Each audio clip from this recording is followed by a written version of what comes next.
अगर आप में यूनिटी है, एकता है, तो कोई आपको तोड़ नहीं पाएगा। पर अगर आप आपस में ही लड़ रहे हैं कौरव पांडवों के जैसे, तो विनाश सामने है, समक्ष दिखता है वो। इसलिए बच्चों तुम सदैव एक रहो। चलो बच्चों ये बताओ कि हमें जीवन क्यों मिला है? ऋषभदेव अपने पुत्रों से पूछते हैं। पुत्र बताते हैं कि पिताश्री, हम जीवन इसलिए मिला है, सुबह हम उठते हैं, स्नान करते हैं, नित्य कर्म से रोज करके निवृत्त होते हैं, और नित्य कर्म करने के बाद जो भी राजपाट का कार्य है, पूजा पाठ का, वो हम करते हैं। पूजा पाठ के काम से हम निवृत्त होकर फिर भोजन, राजपाट का कार्य कर भोजन करते हैं, थोड़े समय आराम कर लेते हैं, सायंकाल को उठकर फिर राजपाट का काम करते हैं, थोड़े समय सभी वार्ता कर लेते हैं, खेल लेते हैं, फिर सो जाते हैं। कहा बच्चों तुम्हें जीवन इसी के लिए मिला है? कहा यही करते हैं हम तो। कहा बच्चों जीवन में और जीवन का मूल उद्देश्य सत्संग होना चाहिए। इतना समय बाकी कार्यों में लगाते हो, कुछ तो भगवान को दो, क्योंकि एक भगवान ही है जहां पर सब आपसे अपना हाथ पीछे कर लेंगे, तब हाथ सिर्फ भगवान का आता है। द्रौपदी चिल्ला चिल्ला कर थक गई, भीष्म पितामह को आवाज दी, बचाइए, नेत्र नीचे कर लिए। अपने 5 पतियों को आवाज दी, कोई नहीं आया।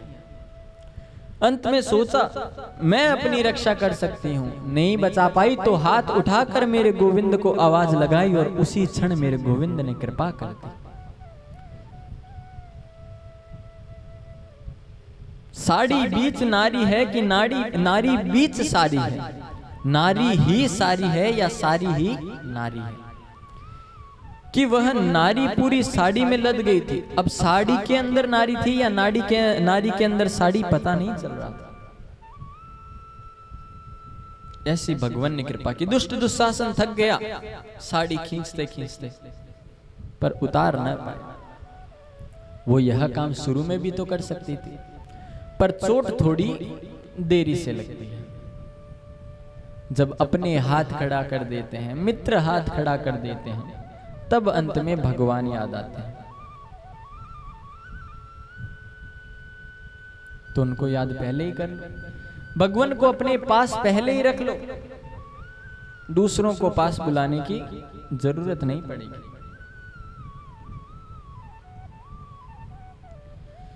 इसलिए पुत्रों, सत्य का संग करो, सत्संग करो, जीवन में वैराग्य को भी स्थान दो। केवल इसी कार्य में मत रहो कि हमें कमाना है, कमाना है। कमा तो लोगे, पर साथ में कमाया हुआ नहीं, किए गए कर्म, किए गए धर्म साथ जाएंगे।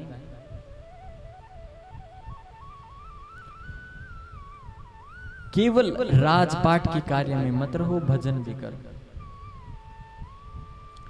क्योंकि काल व्याल मुख ग्रास त्रास निर्नाश हेतवे, हम सभी काल रूपी व्याल, अर्थात मान लीजिए एक बहुत बड़ा अजगर है, उसके मुख में मैं बैठा हूं। अब मैं सुरक्षित कब तक हूं? जब तक वो अजगर अपना मुख बंद न कर ले। उसने मुख बंद किया और मेरी मृत्यु हो गई। ऐसे ही काल व्याल मुख ग्रास, हम काल के मुख में ग्रास बनकर बैठे हैं। सुरक्षित कब तक है? जब तक उसका मुंह खुला है। और मुंह खुला कब तक है? जब तक हमारे कर्मों का जोर है। हम भगवान का सुमिरन कर रहे हैं तो उसका मुख खुलता ही जाएगा, बंद नहीं होगा। पर हम तो भगवान को याद करना ही नहीं चाहते। बैठते हैं तो नींद आने लग जाती है। और सभी का यह प्रश्न होता है कि हमें ऐसे कोई विचार आए ना आए, पर जब हम भगवान का सुमिरन भजन करने बैठते हैं तो भिन्न भिन्न प्रकार से मस्तक घूमने लगता है, सारे विचार आने लगते हैं। क्यों? देखिए, मान लीजिए एक गिलास है जिसमें गंदा पानी भरा हुआ है।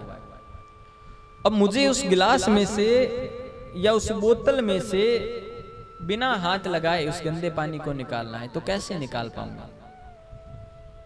इसका एक ही उपाय है कि ऊपर से उस बोतल में अच्छा पानी डालते जाओ, डालते जाओ, डालते जाओ, डालते जाओ। अंत में क्या होगा? वो बुरा पानी, गंदा पानी सारा बाहर निकल चुका होगा और वो अच्छा पानी उस गिलास में या उस बोतल के अंदर दिखाई देगा। यानी जब हम अपने जीवन में अच्छाइयों को डालने लगते हैं तो बुराइयां फूट फूट कर जो भरी हुई है वो बाहर आती है, तो उनको बाहर आने दो। भगवान को जब अपनाना चाहोगे तो जो अपने हृदय में संस्कृत काष्ठ एव वृत्ति, संस्कृत में यह वर्णन है कि जो तुमने अपने हृदय को, अपने मन में मृतः मल्लाह काष्ठा, कि जो लकड़ी के समान, उसके बुरादे के समान या फिर मल जैसा उसको तुमने जो भर के रखा है, एव कृताश्च न राम स्मृता एव, वहां तुम स्मरण भी मत करो कि राम आकर बैठेंगे। जो तुमने उसमें काम, क्रोध, मद, मोह, लोभ, मत्सर, अहंकार, ईर्ष्या, द्वेष भावनाएं भर के रखी है, उसमें भगवान आएंगे? मैं अगर किसी के घर जाता हूं और गेट खोलते ही देखता हूं वहां तो गंदगी ही गंदगी पड़ी है, और जो उस घर के मालिक है, पति पत्नी, वो आपस में लड़ रहे हैं, वो कहेंगे आइए ना, अंदर आइए, तो मैं यही कहूंगा भाई फिर कभी आएंगे। मतलब एक साधारण मनुष्य भी ये चाहता है कि वो कहीं जाए तो उसे शांति मिले, उसे साफ सफाई मिले, और हम अपने भगवान को उस हृदय में विराजमान करना चाहते हैं जहां ये काम, क्रोध, मोह, लोभ पहले से बैठे हैं और मन को पहले से अशांत करके रखा है। वो भगवान आएगा कैसे? उसे नहीं आएगा। उसको सिर्फ प्रेम और भाव ही ला सकता है, पर वह आपका सच्चा भी तो होना चाहिए। एक सुंदर दृष्टांत के माध्यम से बताया गया कि एक मौलवी साहब थे, पार्क में भ्रमण कर रहे थे। इतने में ही उनकी नमाज का समय हो गया, तो वो वहीं पर अपने नमाज करने के लिए बैठ गए। उसी समय वह अपने सुमिरन में लगे हुए थे कि इतने में एक लड़की आई दौड़कर और तेज गति से निकली, तो उस लड़की का जो पैर था वो जो चटाई बिछाकर नमाज कर रहे थे उसके ऊपर पड़ गया, पर उस लड़की का ध्यान नहीं पड़ा और वो दौड़ गई। मौलवी साहब को यह बात बुरी लगी कि भाई हम तो सुमिरन में लगे हुए थे, ये ऐसे कैसे कर गए। कुछ समय बाद वो लड़की वापस आई, तो मौलवी साहब ने कहा, अरे लड़की, तुम्हें दिखाई नहीं दिया, तुमने ध्यान नहीं दिया?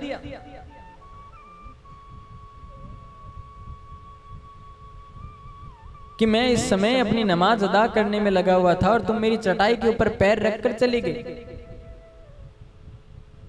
तो लड़की ने बड़ा सुंदर जवाब दिया कि बाबा मुझे क्षमा कीजिएगा, मैंने अपने प्रेमी को मिलने का समय दिया था और मैं विलंबित हो रही थी, मैं लेट हो रही थी, इसलिए मेरा जो ध्यान था वो सिर्फ और सिर्फ मेरे प्रेमी में था। बीच में कौन आया, मेरे पैर के नीचे कौन आया, मुझे ध्यान नहीं पड़ा। पर आपकी ऐसी भक्ति का क्या मतलब कि आपको भगवान का भजन भी कर रहे थे, आप नमाज भी अदा कर रहे थे और आपको पता भी चल गया कि मेरा पैर आपकी चटाई के ऊपर से रखकर मैं गुजरी, यानी आपका ध्यान तो उसमें था ही नहीं बाबा। उन्होंने अपनी आंखें उसी समय नीचे कर ली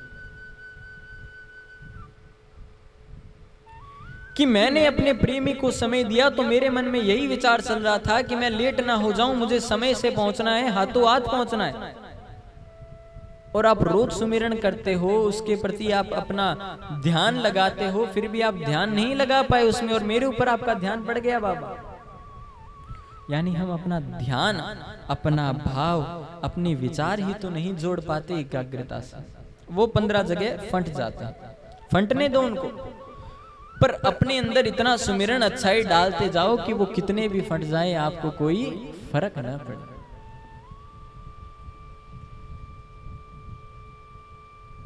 आपका ध्यान तो केवल सुमिरण में होना चाहिए, भगवान के भजन में होना चाहिए। प्रेम से कहिए ना, जय श्री कृष्ण। श्री ऋषभ देव जी अपने पुत्रों से कहते हैं, पुत्रों, भजन सत्संग जीवन का मुख्य उद्देश्य होना चाहिए, बाकी उद्देश्य अपने आप पूरे हो जाएंगे।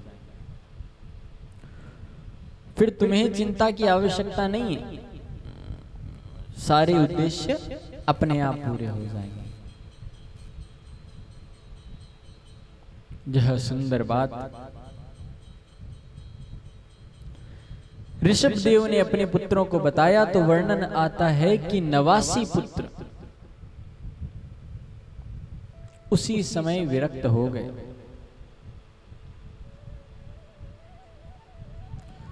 उनको बात समझ आ गई और वो उसी समय वन की ओर प्रस्थान कर गए।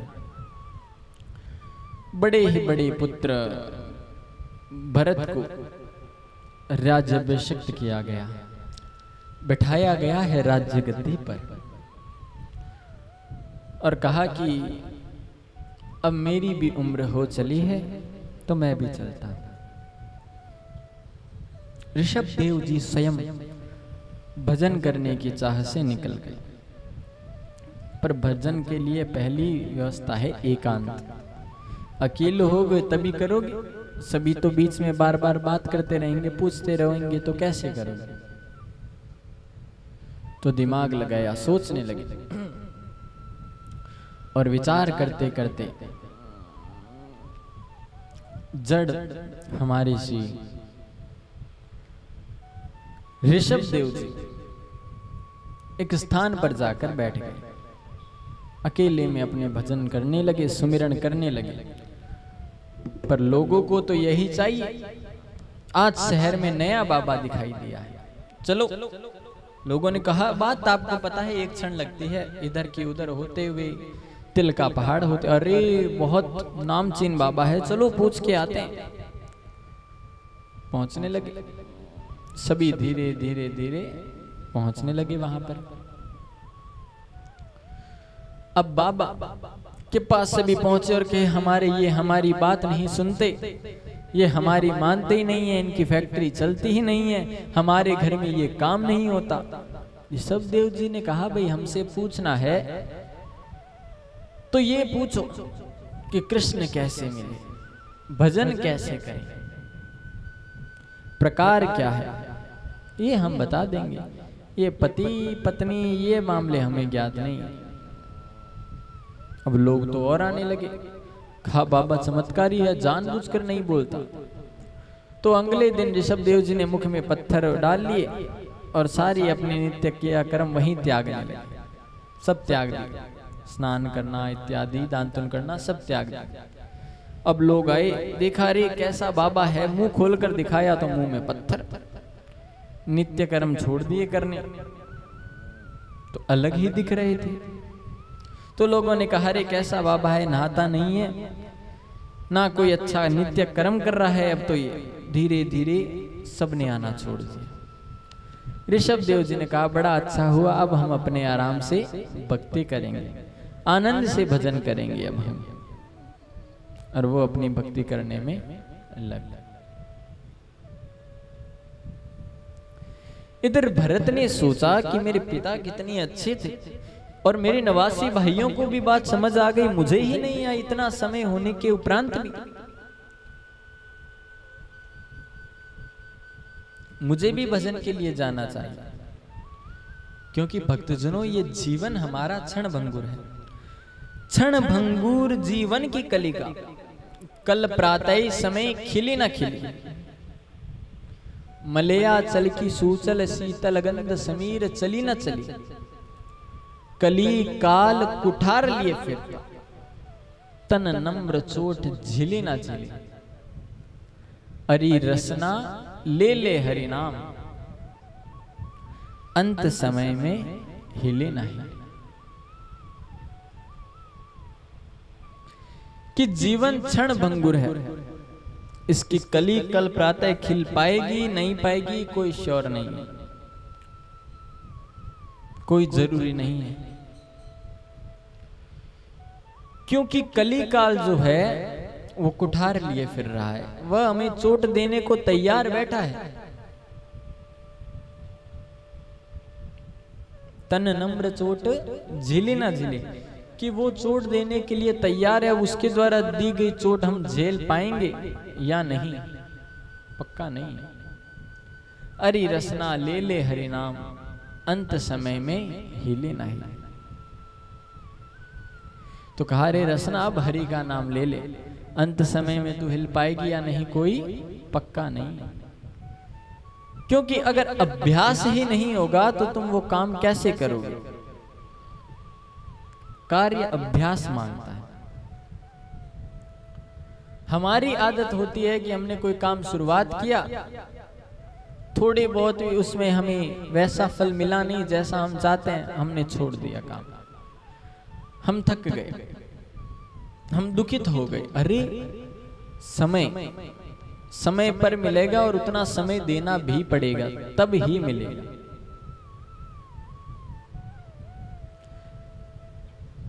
एक गुरु थे, उनका एक शिष्य था, शिष्य का नाम था अरुणी।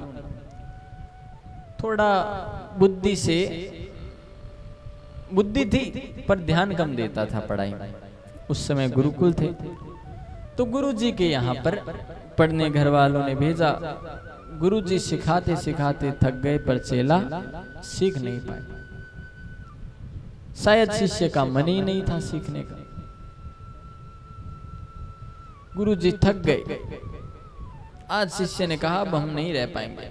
सो सुबह सुबह वहां से गुरुकुल की दीवार कूद कर निकल पड़ा वहां से कि अब हमें नहीं रहना यहाँ पर। आगे जाता गया, प्यास लग गई। सामने ये गांव भी दिखाई दे रहा था। गांव में गया तो औरतें कुएं से पानी निकाल रही थी। कुएं से पानी निकालते देखा और कहा मुझे पानी पिलाओगे? उन्होंने कहा जरूर। अरुणी ने ध्यान दिया तो देखा कि उस जो कुआं था जिसके चारों और बाउंड्री जो होती है, चार दीवारी, वो ऐसे पत्थर की होती है। ध्यान से देखा तो पत्थर पर निशान पड़े हुए।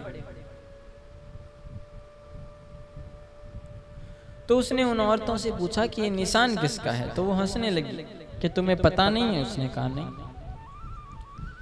कि हम कुएं में से जल बाहर निकालते हैं तो इस रस्सी का घर्षण इस पत्थर से होता है, तो रोज घर्षण होते होते इसका निशान यहाँ पड़ गया। तो कहा एक रस्सी ने पत्थर पर निशान दे दिया कि हाँ रोज का काम है तो पड़ गया, रोज हमारा अभ्यास है। तब अरुणी के दिमाग जागा कि अरे अगर एक रस्सी पत्थर पर अपना निशान छोड़ सकती है तो मैं तो इंसान हूं, मैं अपने दिमाग में बदलाव क्यों नहीं ला सकता, परिवर्तन क्यों नहीं ला सकता? करत करत अभ्यास कर जड़मति होत सुजान, सरसी आवत जावत ही पत्थर देत निशान। करत करत अभ्यास, निरंतर अभ्यास से जड़ भी सुजान, जड़ भी सजीव अवस्था में आ जाता है। अभ्यास चाहिए। इसलिए भरत जी ने सोचा अभी से जाऊंगा तब अभ्यास होगा और भजन कर पाऊंगा। तो अपने बेटे सुमति को बुलाया और उसको अभिषिक्त, राज्य अभिषिक्त किया गया। उसे बिठाया गया कि तुम आराम से अब राज्य संभालो, हम भजन करने जा रहे हैं। और भरत जी अपने भजन करने के लिए निकल गए। सोचा कहां जाकर भजन करूं, तो दामोदर कुंड पहुंचे। दामोदर कुंड पहुंचकर भरत जी ने सोचा अब इसमें आराम से भजन करूंगा। यह गंडकी नदी के किनारे है और इसकी विशेषता यह थी कि इसमें अगर आप तुलसी का पौधा फेंकते हो, तुलसी फेंकते हो, डालते हो, तो नीचे 15-20 फीट नीचे से शालिग्राम जी ऊपर आते हैं और उसको अपने ऊपर चिपकाकर वापस नीचे ले जाते हैं। वह होते हैं शालिग्राम, वह कहलाते हैं शालिग्राम जी। तो वहां पर आराम से जल के अंदर भरत जी अपने जाकर इतने खड़े हो गए और भजन में लीन हो गए। क्योंकि जल में कंठ तक खड़ी रहकर साधना करने से वह मंत्र सिद्ध हो जाता है जिसका आप जाप कर रहे हैं। फिर वह मंत्र एकदम सिद्ध, कह दिया आपके द्वारा वो काम होना ही है। तो भरत जी अपने उसके अंदर जाकर बैठ गए और आराम से अपनी तपश्चर्या करने लगे। आराम से माला होती, पूजा पाठ होती, अच्छा जीवन चल रहा था कि एक दिवस भरत जी एक दृश्य देखते हैं कि सामने से एक हिरणी दौड़ती हुई आ रही है और वह हिरणी गर्भवती थी। उसके पीछे पीछे ही एक शेर सिंह दहाड़ मारता हुआ आ रहा था, जोर जोर से दहाड़ते हुए दहाड़ मार रहा था शेर। हिरनी गर्भवती थी, शेर की दहाड़ से डरती हुई आई, दौड़कर उस जलाशय को सोचा मैं पार कर लूंगी और छलांग लगा दी। पर जो उसका गर्भ था उसने उसी कुंड में जन्म ले लिया। हिरनी दूसरी ओर पहुंच तो गई परंतु प्रसव पीड़ा के कारण उसका देहांत हो गया। भरत जी ने सोचा कि अगर मैंने इसे नहीं बचाया तो ये तो अभी जन्म ही लिया, ये तो मर जाएगा। तो भरत जी बेचारे गए, उसको निकाल कर उसको लेकर आए। बाहर लाकर पास में जो सूखे पत्ते पड़े थे उनको एकत्रित किया, जलाया, क्योंकि वह कांप रहा था ठंड से। तो उसको आंच दी, यहां तक ठीक था। भरत जी ने सोचा अब इसके लिए कुछ खाने को भी ला दूं, पत्ते इत्यादि फल तोड़ कर लाए, उसे दिया, यहां तक भी ठीक था। एक दो दिन उस बालक बच्चे को हिरणी के अपने पास रखा, यहां तक तो ठीक था। पर अब धीरे धीरे भरत जी पर क्या असर हुआ कि वो जैसे ही माला करने जाते, एक दो माला हुई, फिर चिंता होती कि अरे कोई उसे उठाकर न ले जाए, कोई उसे उठाकर न ले गया तो किसी जीव ने उसे हानि पहुंचा दी तो, फिर दौड़ते देखने के लिए। अब जो 24 घंटे धीरे धीरे अपने भजन पर पहुंच गए, वो 24 मिनट भी नहीं कर पा रहे थे। उनका जो मोह था वो हो गया उस हिरणी के बच्चे के प्रति, और मोह नाश करता है। और इतना मोह कि हर समय उसी की चिंता लगी रहना, तो आपका नाश तो संभव है।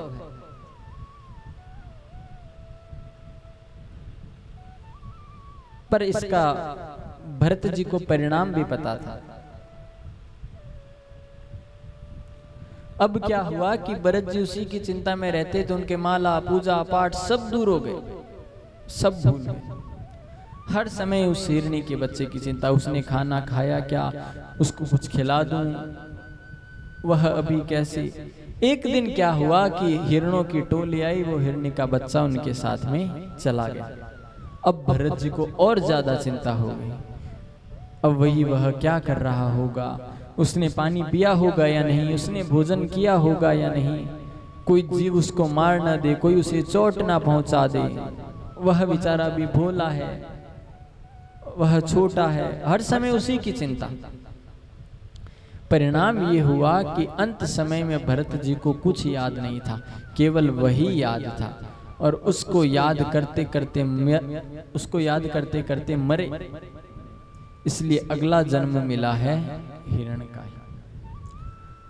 अगले जन्म में भरत जी भी हिरण बनकर आए हैं।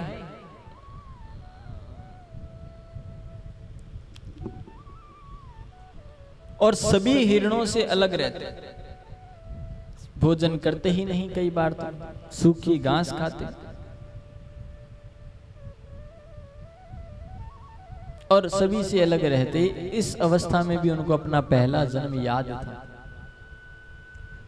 जंगल में आग लग गई, सभी हिरण दौड़ पड़े। भरत जी ने सोचा अगर भगवान बचाने वाला होगा तो बचा लेगा, नहीं होगा तो इस बार जन्म दिया है फिर दे दे। यही हुआ। तीसरी बार भी भरत जी को जन्म मिला है अंगिरस पंडित ब्राह्मण के घर में। दो एक जैसे भाई जिनमें छोटे हैं भरत जी। ये बड़ा मुखमंडल, चेहरे से ही आवाज झलक रही है, चेहरे से ही तेज झलक रहा है, क्योंकि भगवान के जो भक्त होते हैं उनके चेहरे का तेज अक्सर बता देता है उनके बारे में। तो चिंतित, फिर तीसरी बार जन्म मिला है, इस बार भरत जी खुश हुए हैं। कहा अब भजन करेंगे आराम से। भगवान ने बड़ी कृपा की कि फिर से मानव देह दे दी हमें, अब हम भजन करेंगे। यह बात सोचकर भरत जी अपने जैसा होते बैठकर भजन करने में लग जाते। थोड़े बड़े हुए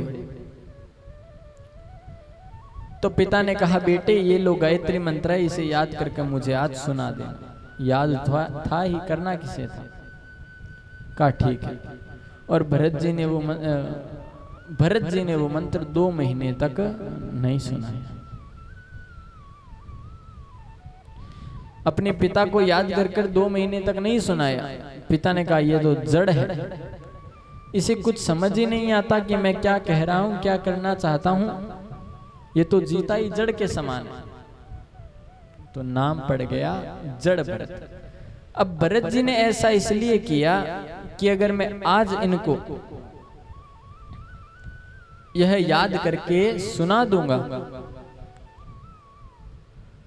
तो कल मुझे कहेंगे कि ग्रह शांति याद कर, फिर यह याद कर, फिर ये पूजा याद कर, फिर मैं भजन नहीं कर पाऊंगा। अगर ब्राह्मण भगवान का नाम लेता है किसी के यहाँ जाकर, तो वो ये ना सोचे कि मैंने भगवान का नाम लिया है, ये उसका कर्म है। उसका स्वयं का कर्म कांड यही है, भजन सुमिरन पूजा अनुष्ठान पाठ, यह उसका मुख्य कर्म है। इसके बाद में सुंदर वर्णन आता है कि भरत जी के साथ उनके घर वाले अच्छा व्यवहार नहीं करते थे। सुबह का भोजन रात्रि को, रात्रि का सुबह डाल दिया करते थे। पिता बेचारे सोचते सोचते मृत्यु को प्राप्त हो गई। तो भाइयों ने अच्छा व्यवहार उनके साथ न किया, अच्छा व्यवहार नहीं किया भाइयों ने। कभी उनको भोजन का पूछते ही नहीं। और इस परिस्थिति में भरत जी बेचारे क्या करते। फिर भी भरत जी ने अपने ऊपर विश्वास रखा और सोचा मुझे अब केवल भजन से मतलब है, और वो अपनी भक्ति में ही लगे रहते थे।